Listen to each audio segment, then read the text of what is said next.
Hey there, and welcome to Rock Talk. My previous intro didn't record, so I am doing another one.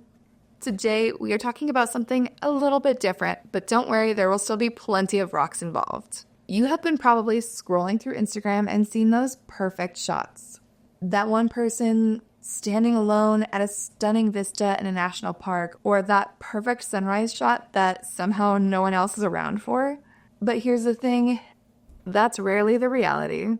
As both a geologist and someone who creates a lot of content outdoors, I've been thinking a lot about how we can be better visitors to these incredible places.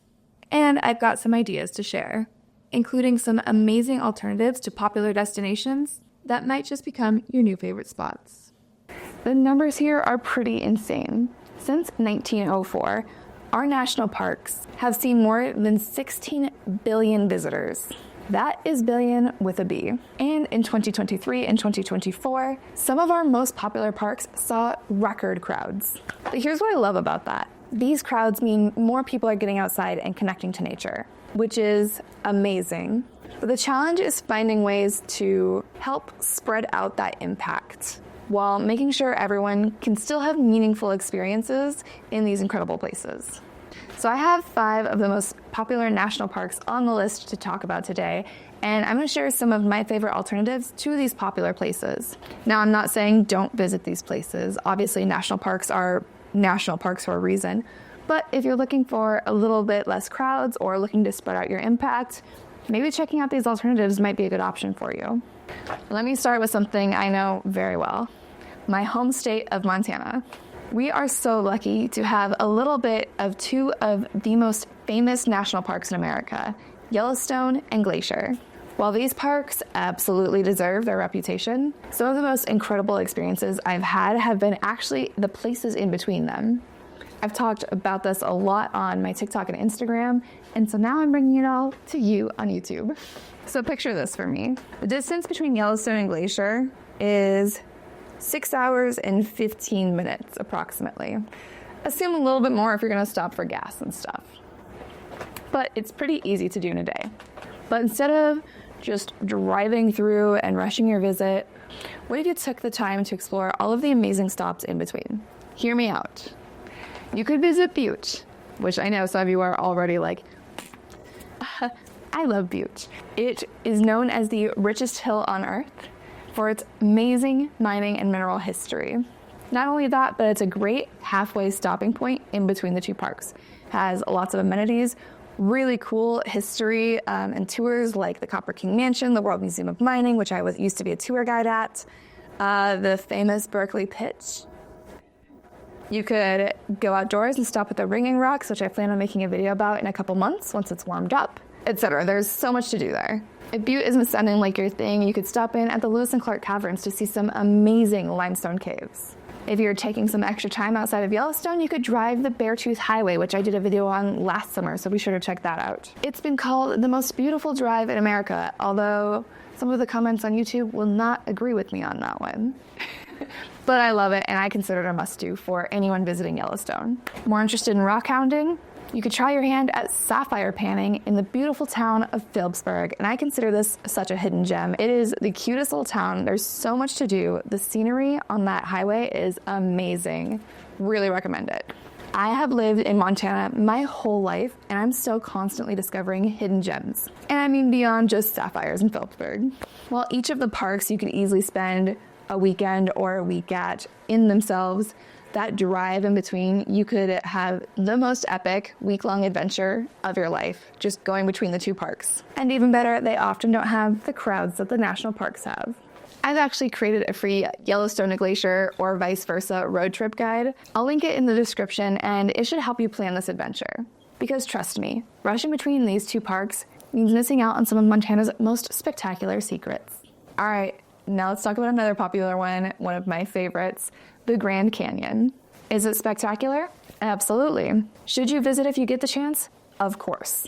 But there are some other incredible canyons that deserve some love too, and many of them share very similar geologic stories. The Grand Canyon sees over 4.7 million visitors every single year, and for good reason. It is a stunning display of Earth's history, carved by the Colorado River. The colorful layers of rock there reveal roughly 2 billion years of geological history. But of course, I'm gonna get excited about my home state again and tell you a little bit about Bighorn Canyon. I visited this for the first time last year. I know, as a Montanan, I am so sorry, but it blew my mind. Like the Grand Canyon, Bighorn Canyon offers a spectacular window into Earth's past. You've got towering limestone cliffs that were once an ancient seabed, carved by the persistent flow of the Bighorn River.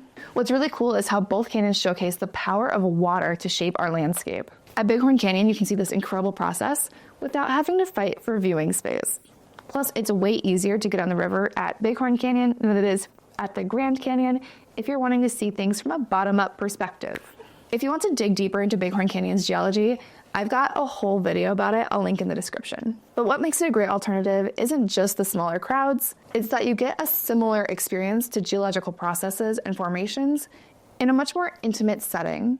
Also, just a heads up, it is a national recreation area, so it is still managed by the National Park Service, which is really cool. Another alternative to the Grand Canyon is the Black Canyon of the Gunnison in Colorado. I have not had the opportunity to visit this one yet, but it is so on my bucket list. While it might not be as wide as the Grand Canyon, it's actually deeper in some places relative to its width. And the walls are some of the steepest cliff faces in North America. The black Precambrian rocks here are some of the oldest exposed rocks in the region, dating back nearly 2 billion years. And don't overlook Canyon de Chelly in Arizona, another one for my personal bucket list. While it's carved into different rocks, it shows how rivers can create stunning canyons in various types of rock formations. Plus, it offers something really unique, a chance to see how people lived within these canyons for thousands of years. On to our fourth famous national park, Zion National Park. And in case you're wondering, I'm counting Glacier and Yellowstone separately, even though they were in the same video segment. So we're number 4. Let's talk about Zion National Park. I just visited there for the second time in early February, and the difference between crowds is striking.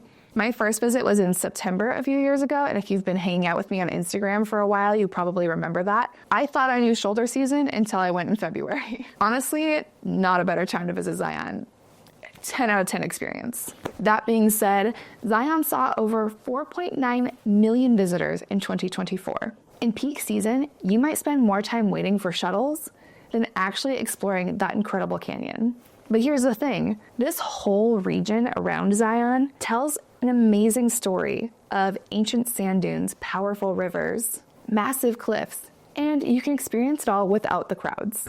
One of my absolute favorite alternatives is Valley of Fire State Park in Nevada. The geology here absolutely blows my mind, and I got a whole video breaking down why, so be sure to check that out. You're looking at the same era of sandstone that you see at Zion National Park, but with a twist. The deep red colors in Valley of Fire are from iron oxide, essentially rust, that's been left behind as groundwater moved through the rock. What's really cool here is that you can see the same preserved sand dunes in rock layers in both Valley of Fire and Zion. These cross-bedded patterns show you exactly how these ancient sand dunes migrated across a vast desert millions of years ago. Snow Canyon State Park is another great alternative. It sits regionally similar to Zion, just outside of St. George, Utah. Despite its name, it's not about snow at all. It's named after early Mormon settlers.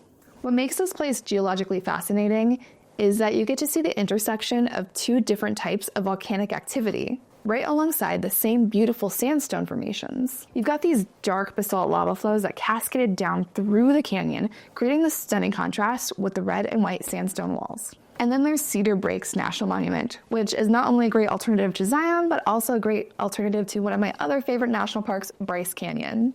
Imagine Bryce's famous hoodoos, but with half the crowds. In fact, less than 1 million visitors come to Cedar Breaks each year.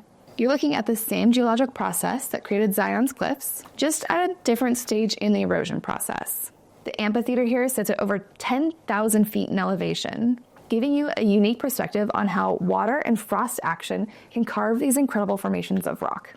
The best part, in all of these places, you can actually take the time to notice the small details. The ripple marks in the rock that show water movement, the desert varnish creating abstract patterns in cliff faces, and even the ongoing process of erosion creating new features right before your eyes. No rushing, no waiting in line for photos, just pure geologic wonder.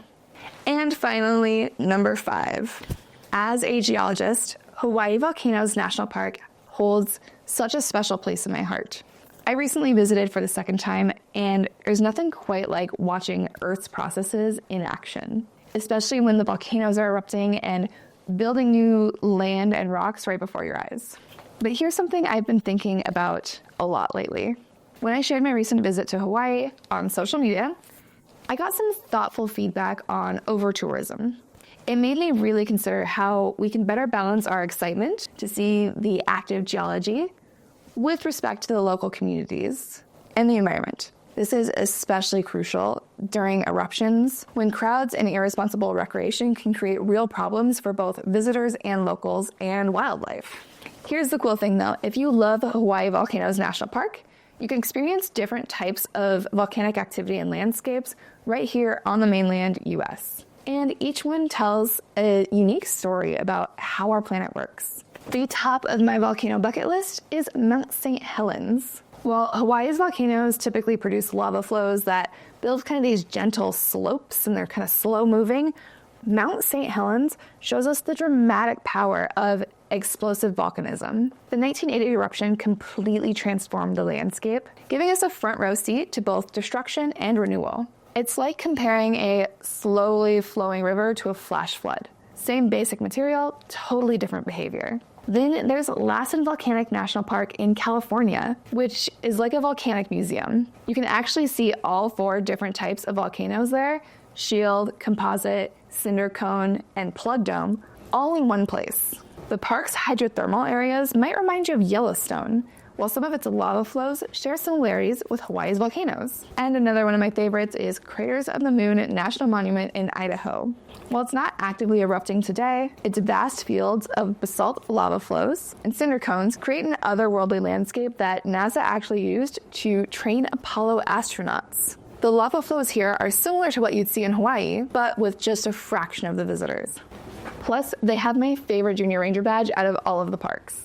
Again, the point isn't to say don't visit Hawaii volcanoes. It's an incredible place that deserves to be seen and understood. But if you're fascinated by the volcanic processes, these mainland alternatives offer equally amazing opportunities to explore Earth's fiery side, often with more solitude for genuine connection with the landscape. So whether you're visiting one of these famous national parks or one of these kind of lesser known alternatives, let's talk about being responsible visitors. Because this is something that I'm constantly learning about and trying to improve in my own visiting, my own geological exploration, and my own travels and content creation. The numbers really tell the story here. In 2023, Great Smoky Mountains National Park saw over 13 million visitors. Joshua Tree hit over 3 million. That's a lot of impact on these precious places. But it's not about discouraging people from visiting, it's about finding better ways to explore. Here are some things that I've learned that might help you plan your own adventures. Timing is everything. Visit during the shoulder season if you can. This not only helps environmentally, but also economically for these places that surround these famous national parks. That February trip to Zion that I mentioned was a totally different experience than even when I previously considered was shoulder season. Plus, you often get better photos without fighting crowds for that perfect shot. Do your research before visiting any destination. Be sure to learn about required permits, shuttle systems and parking, best time for different activities, and local guidelines and customs. This is especially important for places like Hawaii, where understanding and respecting local culture is crucial. And about that perfect Instagram shot that we all love, let's talk about social media and geotagging. This is something that I've been thinking a lot about lately as someone who creates outdoor geology content. While I believe public lands should be accessible to everyone, I'm also learning about how to be more thoughtful about how I share locations online. I have gotten a lot of flack about sharing hidden gems on social media. So this is something that's always top of my mind when I'm visiting a place. There's no perfect answer here. On one side, sharing exact locations can help make the outdoor spaces more accessible to people who may not otherwise know about them. I've gotten so many cool ideas that I've been able to learn about from social media, and I hope to share some of these ideas with you. On the other hand, we have seen how viral social media posts can overwhelm certain spots, like what happened in Lake Elsinore during the super bloom of 2019. We see it time and time again with Bali, Hawaii, Thailand, etc. So my approach, I've been trying to find a balance. Sometimes that means tagging broader locations instead of specific spots, including important safety and permit information, highlighting lesser-known alternatives like in this video, and of course, encouraging deeper connections with places beyond just a photo op. That is what I strive to do with my Rock Record series, to talk about these amazing places and the stories written in stone. And finally, the last note on responsible recreation is just supporting the local communities in these areas. When you visit these places, try to stay in local accommodations. I know sometimes that's hard when you're already paying a lot of money to visit a place and you have that Best Western Rewards card, but do your best when possible. Eat at local restaurants, shop at local stores, and be sure to learn about the history and culture and geology of an area. This is something that I love about that Yellowstone and Glacier route that I mentioned. You're supporting small Montana communities along that whole route while still having an incredible adventure. The truth is, there's no single solution to overtourism, but I believe by being more thoughtful about how we travel and share our experiences, we can help protect these incredible places while still ensuring that everyone has a chance to experience them. Remember, some of the best adventures happen when you venture beyond those bucket list spots. These lesser-known places often offer a more intimate experience with nature, and you might just find your new favorite destination. I would love to hear about some of your favorite alternative locations and destinations in the comments below. And if you're interested in learning more about any of the places that we discussed today, check out some of my other videos. I've got deep digs into several of these locations. Don't forget to grab that free Yellowstone to Glacier or Glacier to Yellowstone guide in the description. And if you've enjoyed this slightly different kind of rock talk, let me know. There are plenty more gems that we could dig into and explore in future episodes. Thank you so much for watching. And remember, the best souvenir that you can take from any outdoor adventure is leaving it exactly as you found it or better. See you next time.